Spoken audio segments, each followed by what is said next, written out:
Hi. So, my name's Graham Trask, and I am the host of this evening's webinar. Sorry for the slight delay in starting. We have Dean Michael here with us. We have Katherine Mustello here with us, and we have CJ Wyant trying to connect. These are the Republican candidates for the town of Clinton. And this webinar is being sponsored by SaveClintonOrg, which itself is a nonpartisan group um, concerned with development and particularly hotels, motels, and conference centers in the town of Clinton. We've asked the Republicans to join us here this evening, and we have also extended an invitation to the Democrats at a later stage if they would be interested in having a similar webinar. We have sent out questions to our panelists, and they're prepared to answer those questions, but Q&A will be allowed at the end. As attendees, you may put in your questions. I'll be moderating, and I will take the questions and then ask the candidates. Tonight's meeting is being recorded because there is a lot of interest in this webinar. We already have coming on 30 participants right now. So the process will go like this. Each candidate, I'll let them introduce themselves very quickly. We'll then jump in to the questions. I'll ask a question to a specific candidate. They'll be able to answer the question, and then the other candidates can give their own perspective if it's different than the candidate who originally answers the question. We have about 8 or 9 questions, and then again we'll allow for Q&A at the end. I misspelled Ms. Mustello's last name, which was my mistake. It's spelled Mustello. And I couldn't change it. So please give me a little bit of grace on that. Thank you, Katherine, for that. My apologies again. So with that, it does look like CJ is struggling to get on. We are fortunate to have Dean and Katherine with us, and I'm going to let Dean introduce himself first for about 60 seconds, and then move on to Katherine, and then we'll jump right into the questions. So Dean, over to you. Yeah, great. Thanks, Graham. Anybody that doesn't know, I'm Dean Michael. I'm running for the town supervisor's position. Over the past 30 years, I've owned my own small business in the insurance, real estate, and mortgage finance industries. I also served 16 years on the town board, including 4 of which I also served as the deputy supervisor. In addition to that, I did, prior to running and being on the town board, I did serve 1 year as a zoning board of appeals member. And during my time on the board, I also chaired our zoning revision committee for probably 12 of those years. I do have several degrees. I have an associate's in communications media, a bachelor's in basically pre-law and business finance, and a MBA in finance as well. During those years, I also got advanced degrees, or certificates, I should say, in paralegal studies and an advanced certificate in human resources. That is a quick synopsis of who I am and what my background is. Thank you, Dean. Katherine, over to you. All right. Again, Katherine Mustello. I am born and raised in the town of Clinton. I've lived here my entire life. I probably live about a mile as the crow flies from where I grew up. I've been on the town board for about 4 years. Not about 4 years, I believe 4 years in January. Obviously running for re-election. During the time that I've been on the town board, I've worked very hard to work with those that I am on the board with as best as I can, but also to hold them accountable when I see fit. And there's been a few opportunities or a few times when that's been necessary. Um, I raised my family here. I work for the Rhinebeck Central School District in the facilities department. Which is actually very helpful in my role at town board because I understand a lot about purchasing and all those rules and regulations. I was director of the Clinton Community Library for a few years and was their youth services director before that. So I have a deep history in the town. Super. Thank you. All right. Well, we're going to jump right into the questions. Dean, I'm going to start off with you. Again, the candidates have had these questions because we felt like it was appropriate for them to give some thought to this. But again, at the end, each of the attendees will be able to put in the Q&A selection at the bottom of the screen, your questions, and I will make sure that the candidates respond. So, Dean, you're aware that the town of Clinton has a comprehensive plan, and I was just wondering what your belief is on that plan. Is it something that is overarching and should direct our thoughts about our town, or is it some people have suggested that it's sort of an optional document that we can pay attention to or not at our peril, perhaps. What's your perspective of the comprehensive plan, which dates back to 2012? So, I mean, during our zoning revision, the conversation had come up for pros and cons against the comprehensive plan having not been not a lot of input was put into it as far as the number of community members that actually responded to it. So that being said, the way the question came in, I was wondering if you were trying to say that the comprehensive plan is a law, even though that's not really what your question said. And so my response would be that the comprehensive plan in itself, which we're in the process of trying to form another committee to get involved to do it, it's not law in itself. But it is a visionary document that serves as the foundation of what not only the board in changing some laws would have to use, but also what the zoning board and the planning board should use in their planning decisions anytime they're going beyond the scope of what the law does say. So I think that kind of answers the question that you're asking as to the document should serve as a guide or a visionary of what the town hopes its growth or non-growth to be. And so it is an overarching document that should be looked at in every aspect of anything that we do in future changes to the law. Katherine, do you have, I want to come back to that because I think you've raised a very interesting point, Dean, that I want to try to parse out. Katherine, any thoughts at this point in respect to that?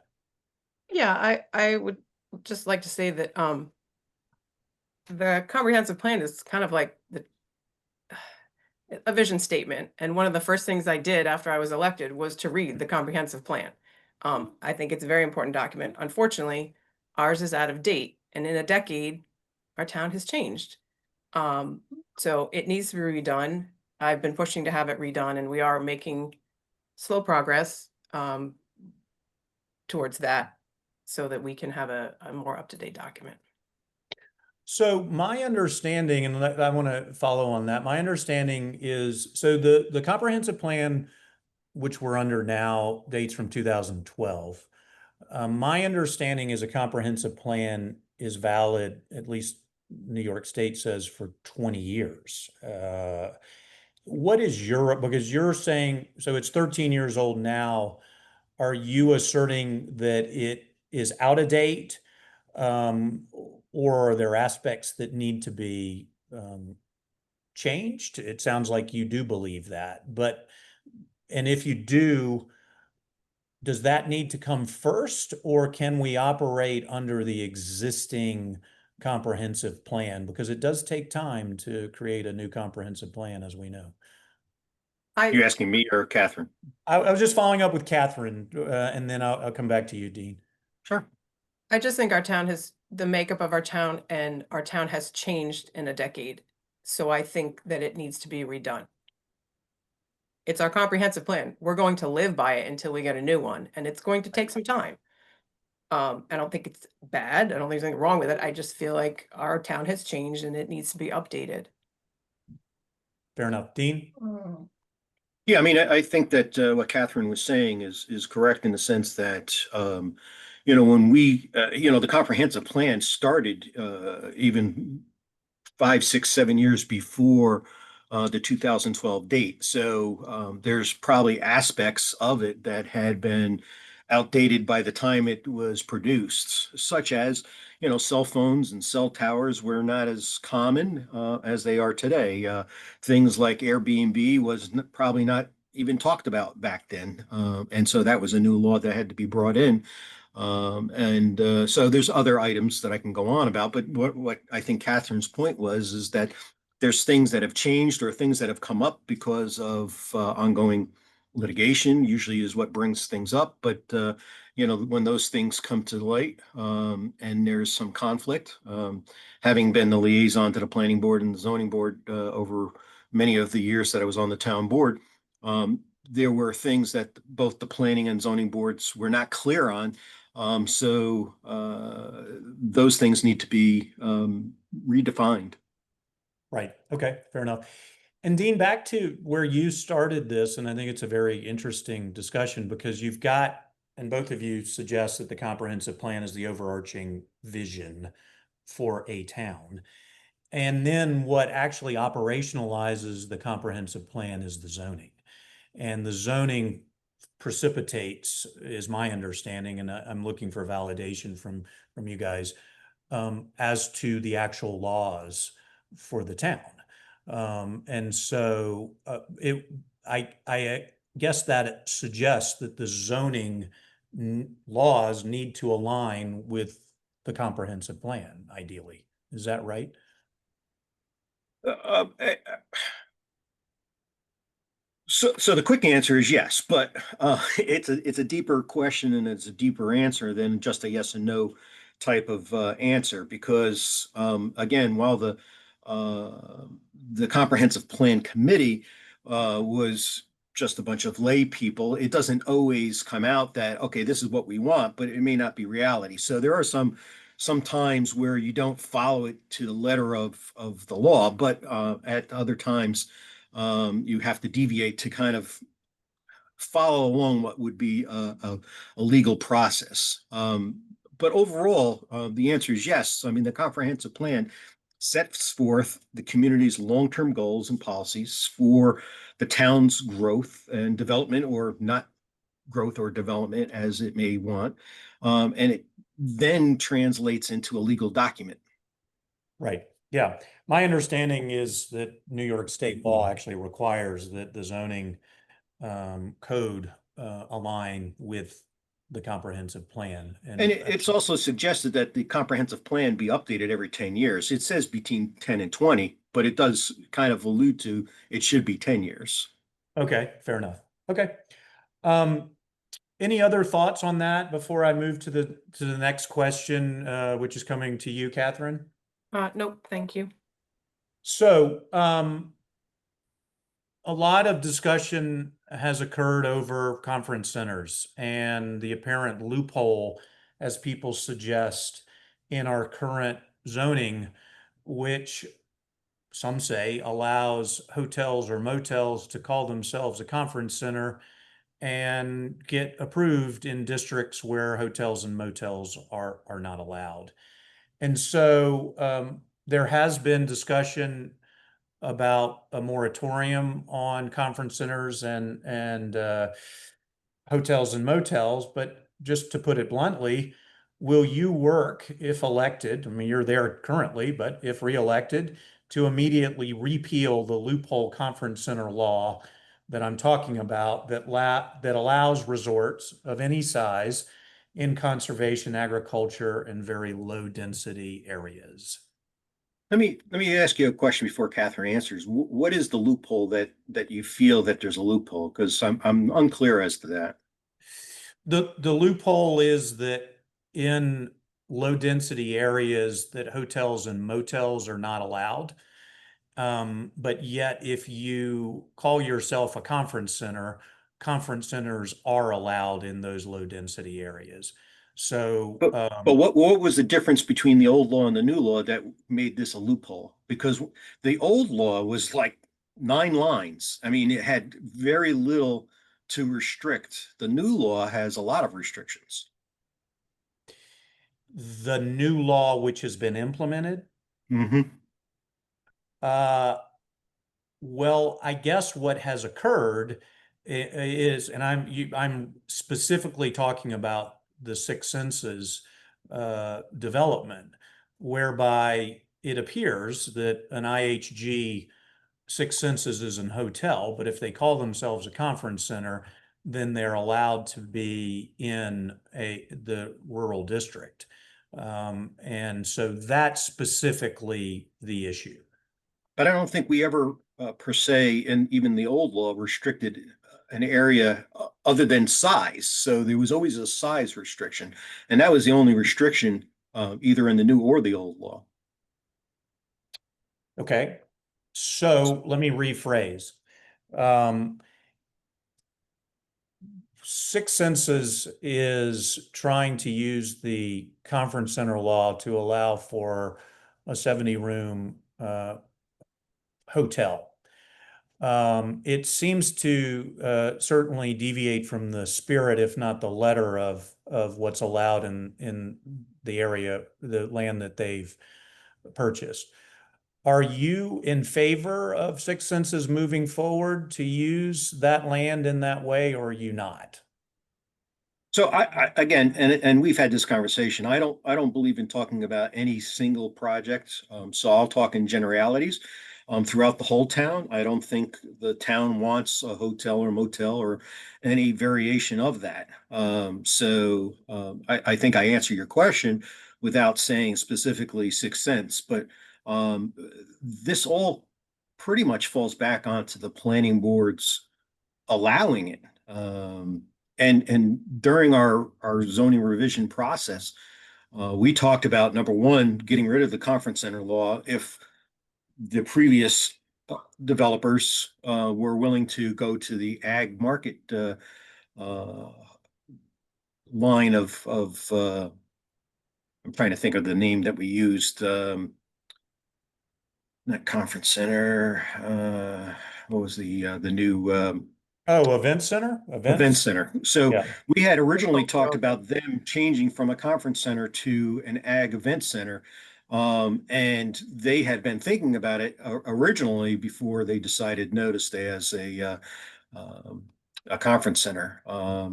And so, our intent was to get rid of the ag or get rid of the conference center law, from the get-go.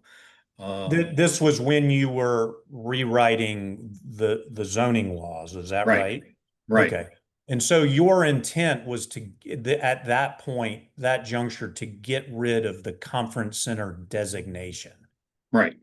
Okay. And also we talked about getting rid of the hotel motels, because we had none in town, and therefore, the last motel that we had was on Hollow Road at the entrance that was shut off on the Deconic there. It's now a church, but that was the last hotel or motel that we had in this town. And not seeing that we wanted any, we said, let's just remove it from the law. Now, unfortunately, I handed over all the zoning revision stuff to Michael 3 years ago. And it's only this year that it's now come up to start discussion and final passage of those changes. Ah, okay. So the changes that you suggested 3 years ago are only being brought up now to change, but you're Right. suggesting that those changes would forbid conference center, hotel, and motel. Well, not the conference center. That wasn't specifically targeted. It was more of the hotel motel aspect throughout the whole town. Okay. So again, this is learning for me too. So and I'm sure it is for our attendees, but so you were against hotels and motels being allowed in Clinton, in the town of Clinton. Well, And that that, seems what the comprehensive plan was kind of alluding to, and since we had none, and other than the commercial districts of 9G and Saw Point, there's really nowhere else in town that we would even want them to be. So we just right. said, let's just remove it. Okay. And then let's go to a conference center. If you are a hotel and a motel, but you call yourself a conference center, um, that's the loophole I'm talking about, which people believe exists. How does what your position or what you proposed 3 years ago address that loophole?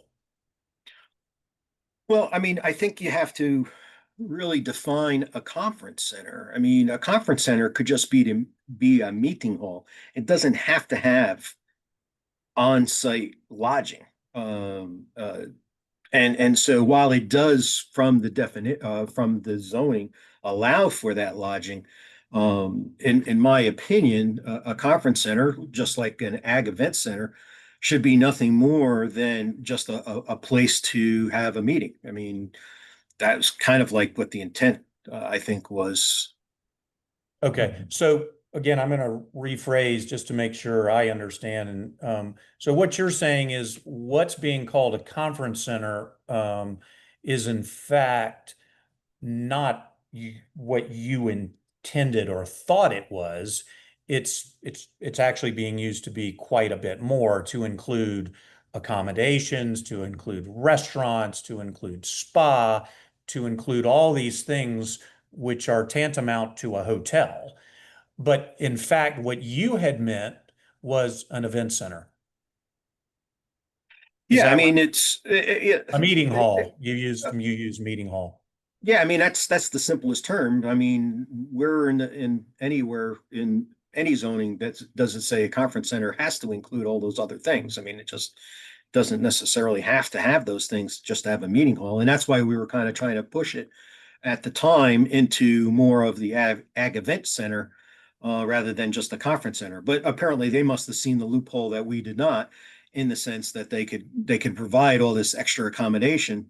But still, that's all up to the planning board's determination as to how much accommodation they would allow. It doesn't necessarily give them any permission to extend to the number of units that they're currently, suggesting. So, and If I Catherine, I could want to come jump in back. for a second.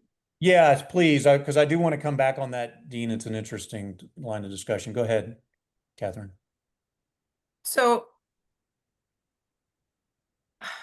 concerned that, we're talking about, well, more definition, more verbiage, and that doesn't always help the planning and the zoning board when they do their job.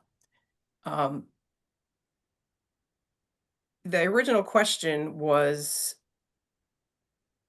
about the loophole and would you work to um, disallow any conference centers? And I would say Yes. yes, but I have a concern in that regard. So, okay, let's just play this out a little bit. So we say, we as a town don't want this anymore. That will no longer be allowed. Fine. What happens when Omega goes out of business? What happens to that land? It's nothing else. And so that is the only, like, Well, Omega is not a conference center. It's an educational institution. okay. Kind of another loophole within the law. Either way, you understand my point. I'm all in, except that I keep sticking in my craw. Like, okay, if we do that and may they never go out of business, but if they do, who reimagines that space in what way other than multiple houses? And I don't know that that's something we want either. So I'm just putting that out there as something to think about. And then we started to talk about hotels. And I believe that the way that the comprehensive plan is written it is encouraged that any kind of hotel or development like or something akin to that is supposed to be in the hamlets, because the way they envisioned it was that hamlets were the places for business, that it would be concentrated there, and then you would go out and that would be all residential. So right now, that's where they are supposed to be. Like it or not, that's the way it's written. We'll go down the rabbit hole of the hotel law when we get there, because I would like to speak about that as well.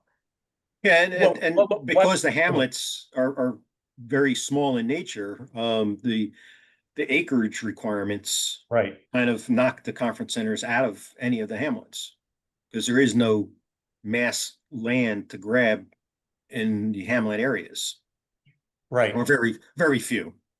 Right. So the hotel motel law requires a minimum of, is it 25 acres. 25 acres.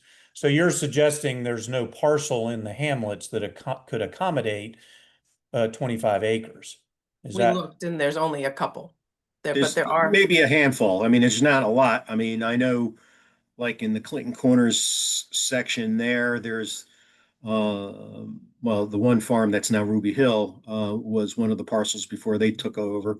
And right next to the Deconic is another large parcel. But the steep slopes would probably make that a little bit hard to do. And all the other hamlets, I don't think we have any large parcels. I mean, there's only, like I said, there's probably only a handful. well, yeah, maybe. My wife is sitting here and she's saying, well, our property is in the hamlets and it's 30 acres. So I think there might be parcels that could accommodate a hotel. The hamlets are bigger than we think. Yeah, When you drive exactly. through it, you think it actually extends a little farther than you might realize. But Dean's position, and again, Dean, I'm putting words in your mouth, but I think you said this. You believe that the comprehensive plan suggests that we don't, the people don't want hotels and motels. So let's just strike it, is what I'm hearing from the zoning law, is what I'm hearing your position is. Is that correct? Well, I mean, if that's what the residents want, I mean, yes. Okay. And going back to the old law versus the new law, in the old law, we would have allowed for transient traffic. 25% of the guests may use the accommodations. In the new law, we took that out. So that's why I was kind of questioning what the loophole was that you were talking about, because I thought, again, we added a whole bunch of extra verbiage to try, and one of your other questions was that I wrote it. I didn't write it. The town attorney wrote it. But one of the things that the town attorney was trying to do was to tighten up any loopholes that were there. Well, that's why it's puzzling that we are where we are. Katherine, sorry. Hotels, motels, what is your thoughts on whether they should be allowed in the town of Clinton, whether it's the hamlet or not? Well, the people that we've heard from don't want them. I'm very concerned about the current draft that's out there of the hotels law, because in my opinion, it's opened up hotels to anywhere in town rather than restricting Correct.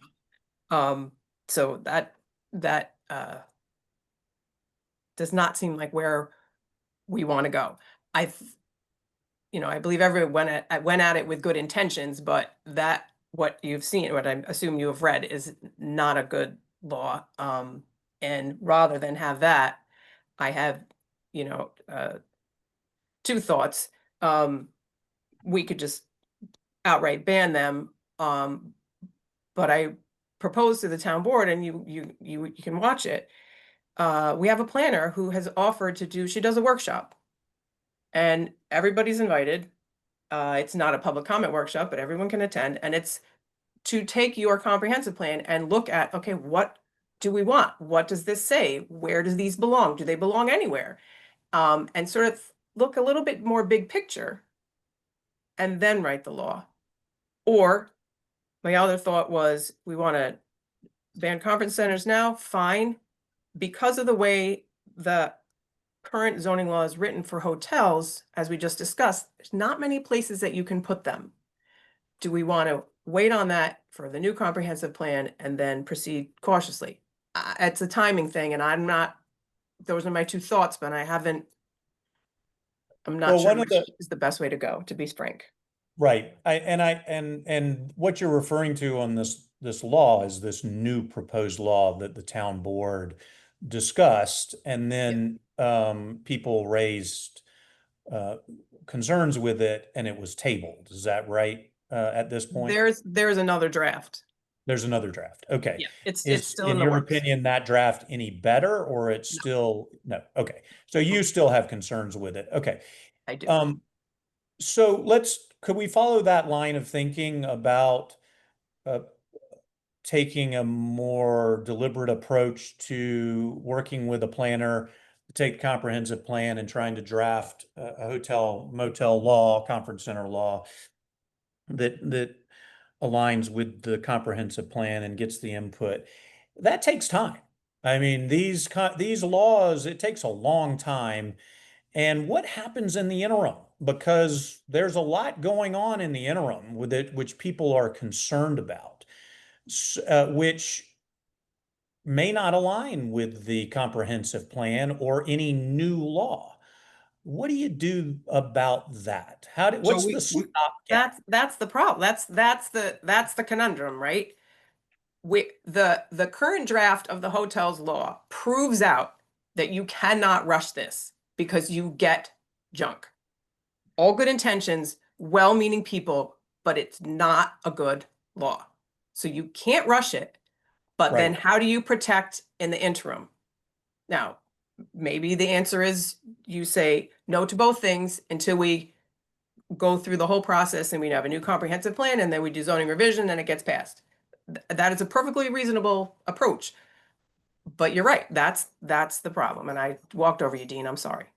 go Yeah, ahead, no, Dean. no. I mean, so we've had moratoriums to hold things up while things got fixed. But, talking about rushing through things, one of the things, and I don't know if Michael originally drafted it, but he did draft the second and third revisions on the hosted, non-hosted short-term rentals. And they keep on having loopholes within it. So that is the problem with rushing through changes in our zoning laws and not really ferreting out these different, bugs. I mean, one of the things that we tried during our zoning revision was we took one person from the zoning board, we took one person from the planning board, we took two business owners within the community, we took one town board member, which was me, we took two other members of the community. One had been on the comprehensive plan committee originally, so that we had different ideas and opinions. And that's why it takes so long, is when you have so many ideas and opinions, everybody has their own and it gets divided, three ways from Sunday. And so, while you do want to have an end result, by having too many hands in the pot, it just makes it difficult. And so one of the suggestions that I had made at the meeting that you were at, and I, Graham, I don't know if it was back in June or Yep. when exactly it was, but I had made a suggestion to the town board that the next time we did have a change in our zoning, is that, we take the recommendations from the comprehensive plan and have a planner do the whole change right up front, and Right. then have a committee come in after the fact and maybe tweak it a little. Well, that was one of the questions actually from our attendees, and they asked, "Don't you think it's a good idea to have a professional come in and help us with the comprehensive plan and how to then translate that down into your zoning laws?" And it sounds like you think that's a good idea. I'd say I definitely do, and I think Dean does. And the wetlands law, which is being revised due to New York State changes in the New York State DEC regs, we've done just almost exactly that. We had a small committee, it went to the planner, she went through the whole thing. Now she's given it back to us so we can all review. Because this is what she does all day long. She understands that nuance, which it's zoning is complicated Yeah. and you Yeah, gotta we're, be. we're taking lay people that really don't know what they can and what they can't do. I mean, ag markets kind of overrides a lot of different things that that farms can do that we may not want, but market says you can. I mean, you can't restrict that, or your document is no good. So, I mean, having a planner kind of guide or lead the process is definitely a better way to have it done. But I think, again, having the planner actually write the whole thing and then have the committee come together and sit down and pick it apart is kind of even a more streamlined way of doing it, because you're going to have a professional document and now you're just kind of refining it. Right. But even that's going to take years. It's a Sure. I process. mean, it could take a year Yeah. or two. Yeah. And you have to get community input.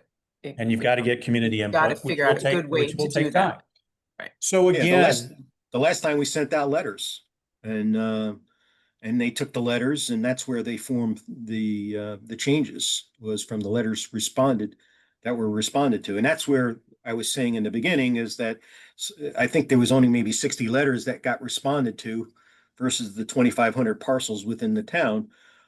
So, when you look at such a small return on the investment, we do need to have a better way of communicating and getting more input. Yeah, right. Red Hook's doing visioning meetings, which I think is a great idea that I would like to try and do. Okay. As in addition, sorry. No. I think it's good. So the consensus is we need a new comprehensive plan, and then we need to align our zoning with the comprehensive plan. And it sounds like hiring a professional to help us is a good idea. The problem is that between now and then, people are arguing that the gates are open. And it appears that some have come through. What do we do? If you're elected, Dean, Catherine's, you're there, CJ, what would you do as your first step? And how do you deal with the gates being open, so to speak? And what I mean by gates being open, companies are coming in, they're saying their conference center, they buy up a piece of land, their conference center, they have hotel rooms, restaurants, spas. What do you do? You rely on, what I'm hearing is you rely on our planning board. Is that, even though our zoning laws, you suggest forbid these things, but how does it even get to the planning board is my question. But anyway, Catherine? Well, you can't use a moratorium because that only gives you a year. Okay. And I think that the current law allows it. The way it's written, it allows it. The zoning board and the planning board, they do great work, and I agree with their decisions. Both of those things said, you have one option, and that is to pass a zoning law, that neither of these things are allowed. And then once you go back and you have your comprehensive plan and you redo your zoning, and you redo your Well, I mean, zoning laws, and Right. while then the you maybe it's more nuanced and you allow them, or there's a place, or you can make an educated decision based on what the entire population of the town, or the best that you can get the entire population town. I don't know that there's another solution to that problem. So what you're saying, and Dean, I do want you to come in, just so I understand, is that you would need to revoke the hotel motel conference center law as written and just strike it for the time being until you have more thought, a professional input, and a quote unquote new law which addresses things as you want. But in order to stop things right now, you just have to strike it. Is that right? Yes, that is what I'm saying. However, I don't want to make promises. That's how I feel about it. That's what I think we should attempt to do. But there's rules and there's laws and there's other people on the board. Like I'm not just the deciding factor. Also, I have to say, like, this is a going forward situation. It's not going to be backward looking. What I'm talking about is not going to be backward looking, but that's the only solution that I can see to what is, I agree, a problem, of, what could happen. Based on what the zoning law is, I don't think it's likely, but I can't read the tea leaves. But when you say not backward looking, what does that mean? So let's say that Dean and CJ and I all get elected and we all agree and we get Marion and Charlie to come along that we're going to change the zoning law that conference centers and hotels will not be allowed in the town of Clinton. Okay. Well, that law goes into effect the day it's passed. Yep. It's not going backwards. That's what I mean. It will solve the problem until we get a new comprehensive plan, but I want to be clear to everybody that's listening that what I'm talking about right now is not going backwards. We're only going to go forward from that moment. Okay, so I'm going to push you on this, Catherine. I had a feeling. So you have three applications, which are, they haven't been approved. I don't believe any have actually gone to the planning board.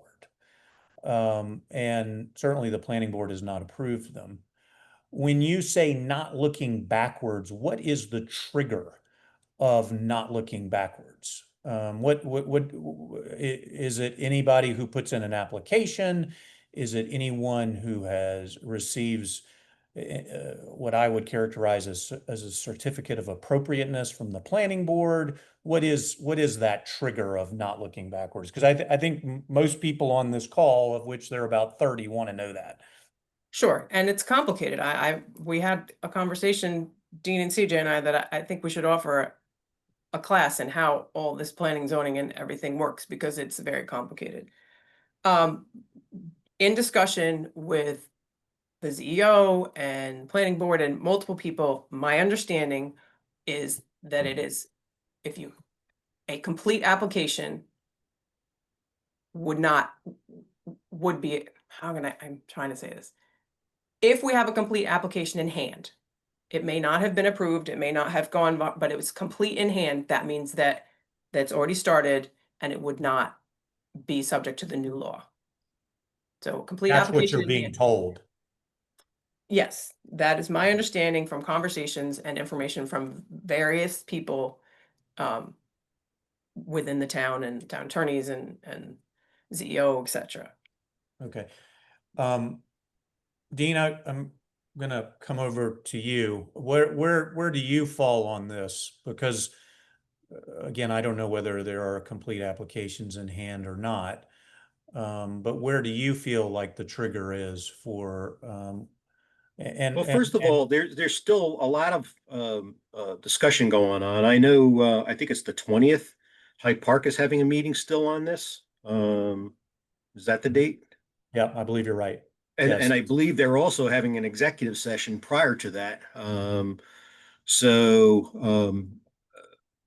there's still a lot of discussion, and so certainly, even though there's a limitation to having a moratorium, I think the first step is to create a moratorium.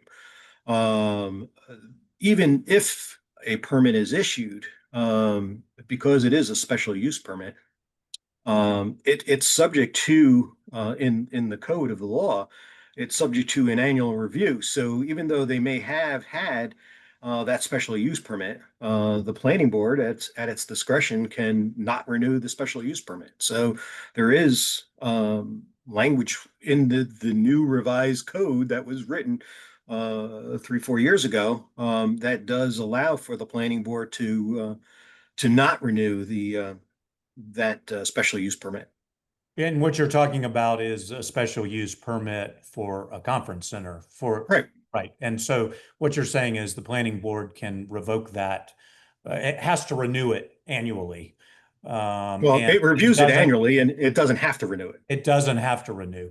But what I think you're also saying, and I'm not trying to put words in your mouth, but you're saying that if elected, you would push for a moratorium. Yeah, because there's just too much at stake, number one, and too much confusion at number two. And And I'm that, not, not being on the town board, I'm not privy to a lot of the legal mumbo jumbo to know exactly what's been discussed and everything else. So I'm kind of just talking off the cuff. So excuse me for being a little bit ignorant, but having been on the board and knowing processes in the past, this is what I would presume to be the best course of action. Yeah, no, sorry, go I'm ahead. sorry, Grant. I don't disagree. I just meant that a moratorium isn't a permanent fix. That's only going Oh, to no, get it's not. Sure, it's a good way to stop the clock and give you time to do what you need to do, but that's not going to solve things. Right, but a more, and I'm going to push both of you, let's just go to the moratorium route, which I agree is not permanent, but it does buy you time. And what I think I hear Dean saying is that from his perspective, that moratorium would apply to everything. I think it does. Yeah, I would agree.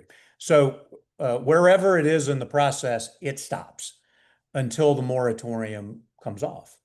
Is that right, Dean? Again, not being privy to some of the inside information that Katherine may have, that is my understanding. A moratorium can be placed on anything. I mean, You and the Dean conference you and center, Graham are talking about two different things. are we? Yes, but Graham anyway, is asking a different question. What? we re-asked the Well, question. what the question I'm asking is, there are conference center projects that are in the pipeline at varying degrees.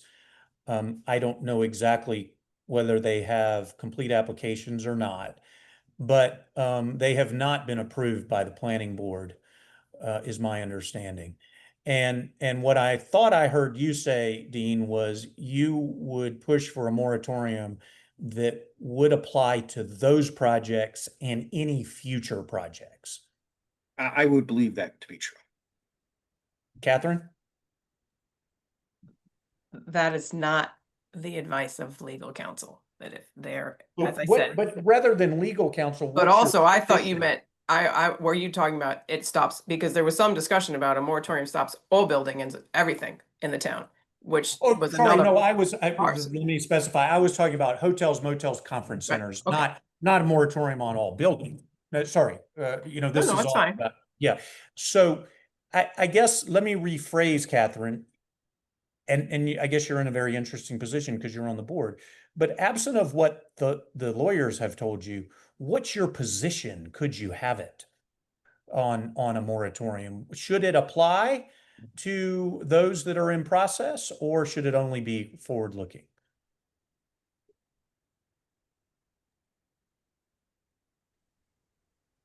My opinion, it should apply to everything, but I'm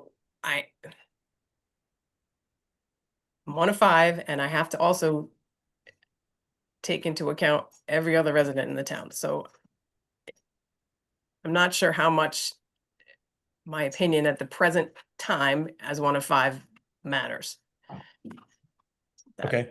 Well, I think again, and maybe I didn't start this off, but the people that are on this call, I think, are looking for positions when and if people are either elected or reelected, and so um, I think it's very important to be clear because this is your opportunity. So yes, the answer is yes. I think a moratorium should apply to in process and moving forward, but I'm just going to stop. Okay, fair enough. So, very good. Anything else on that? No, but I think we've answered some of the other questions, maybe in I part. agree. I'm just going back to the questions because And I since think I you only might have have answered another 20 or 30 minutes. most of them. Hold on 1 second. Hey, Graham, CJ thinks he's logged on, maybe as a participant, not a panelist. I don't know if you can manage how that works, but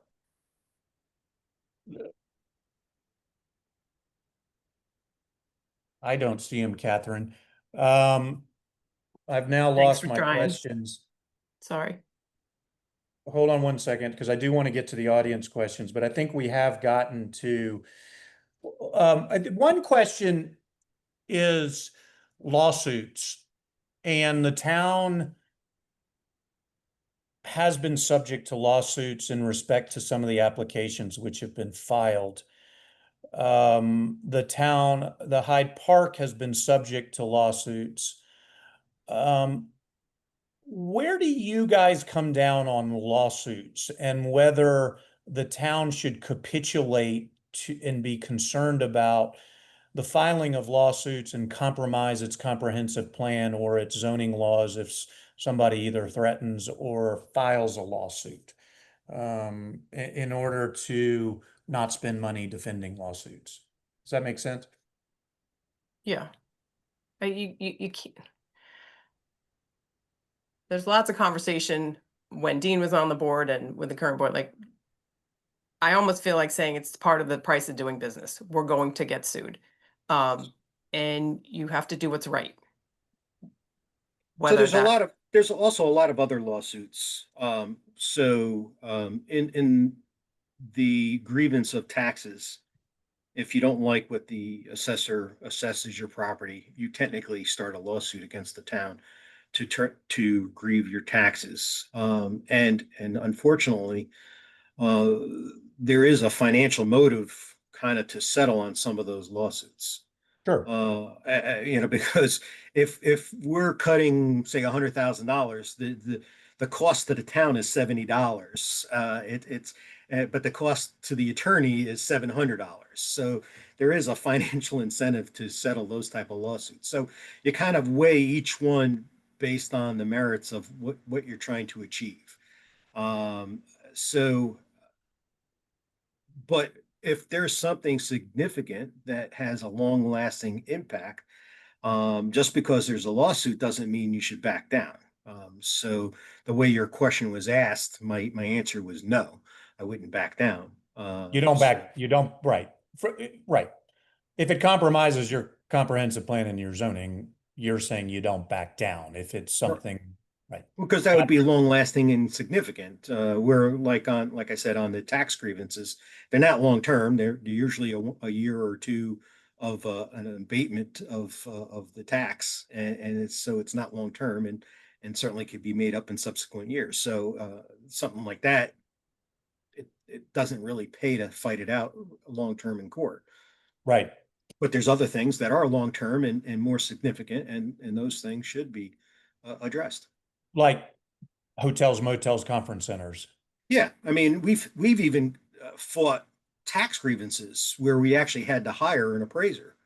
Over my 16 years, I think we've only done it 2 or 3 times, but there are those cases that are significant that are worth the fight. Got it. Catherine, where do you come down on that? well, I agree with what Dean said and stand by my previous answer. But yes, there are, for the simple stuff, you got to weigh.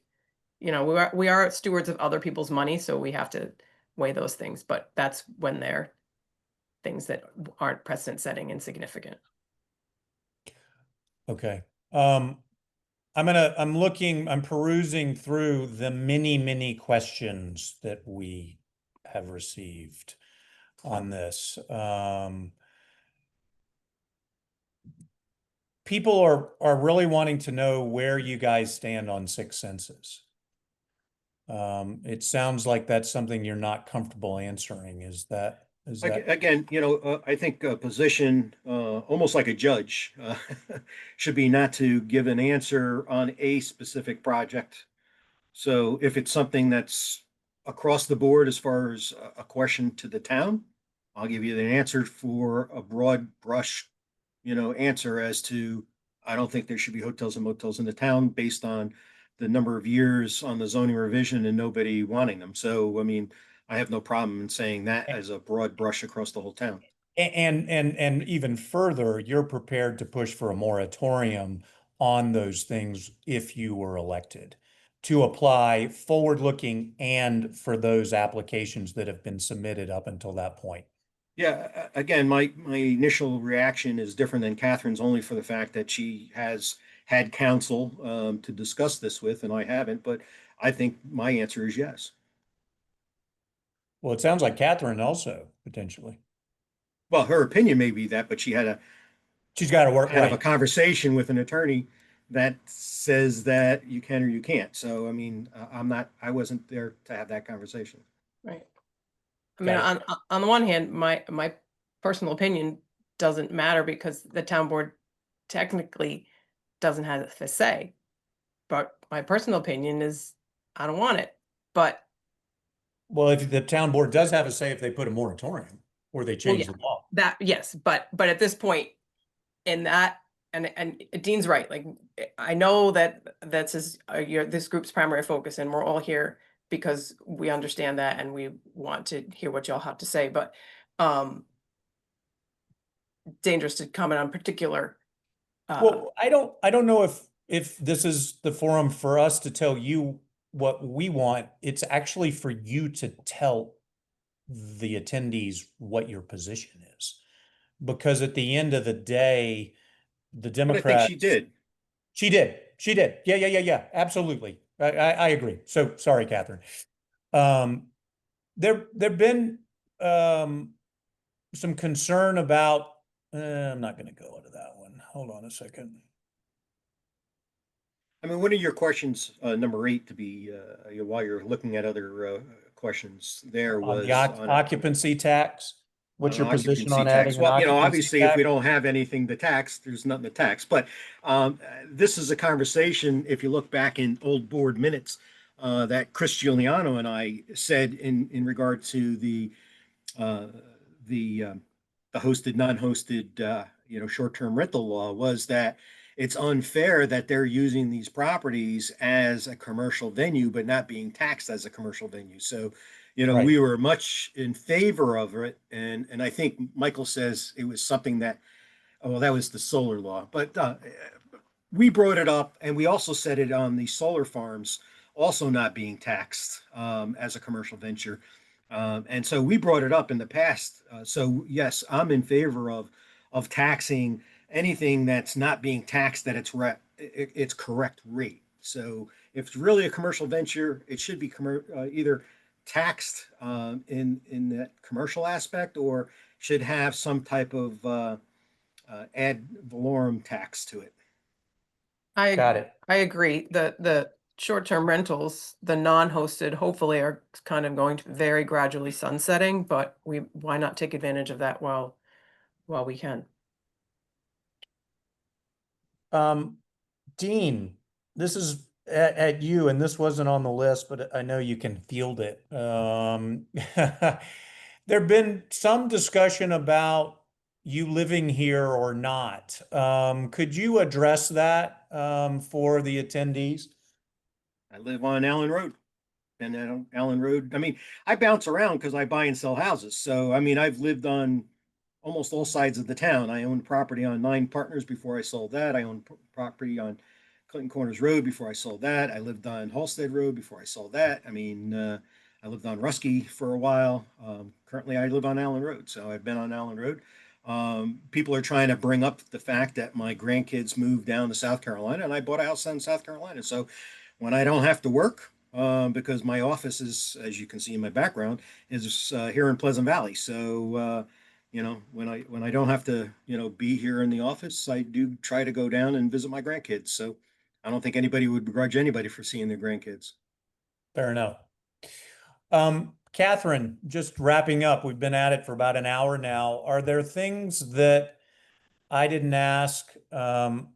Most of the questions I believe that attendees did ask, of which there are a lot, all focus on what we've been talking about.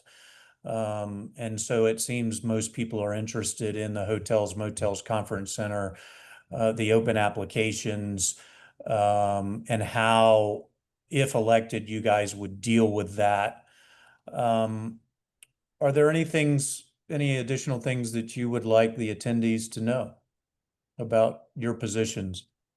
I cannot think of something right now, but I would say that if anybody wants to come to Slow Fox on the 17th of October, that's on your website. So thanks for that. You know, we can have a conversation. All of So us. you're going to be there. All be- Is that a meeting of all the candidates, the Republican candidates, or just you?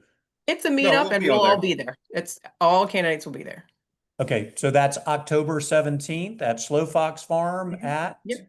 5 o'clock, 5 to 8. 5 o'clock. We're supposed to be there. So it'd be nice. Come have a good local beer and we can chat. Sounds great. Dean, from your perspective, anything that you'd like the attendees to know about? Well, I know this is a single issue for you guys. I believe that there are other issues.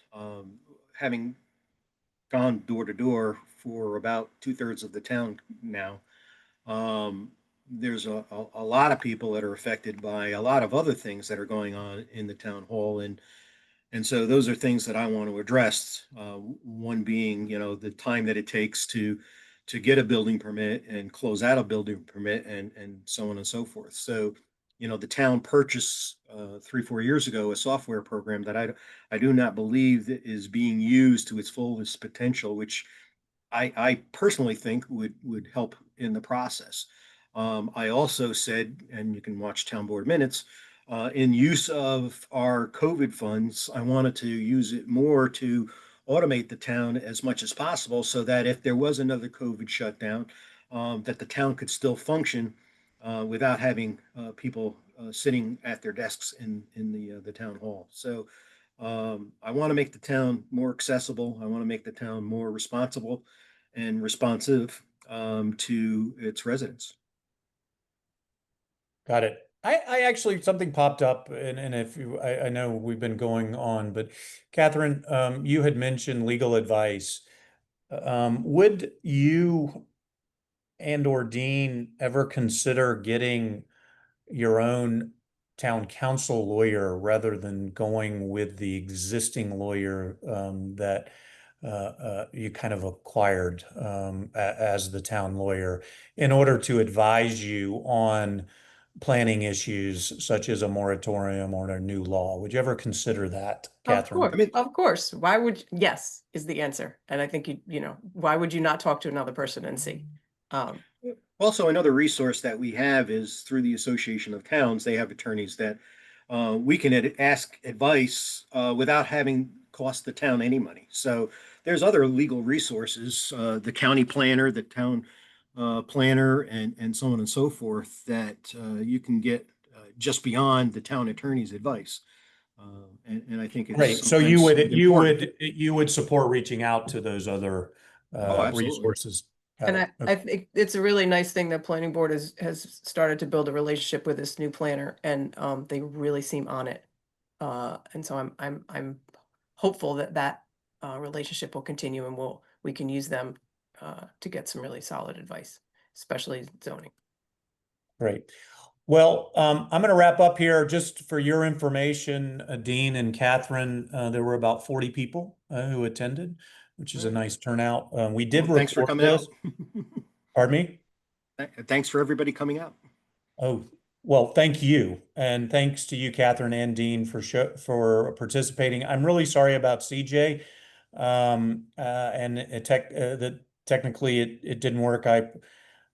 Katherine, do you have something to say about that? Well, I No, don't think he's ever used Zoom before, so I think this was a kind of like we should have had a test run. yeah, I think it was a bit of everything, but it is too bad. But It is too bad. But he's going to be there on the 17th.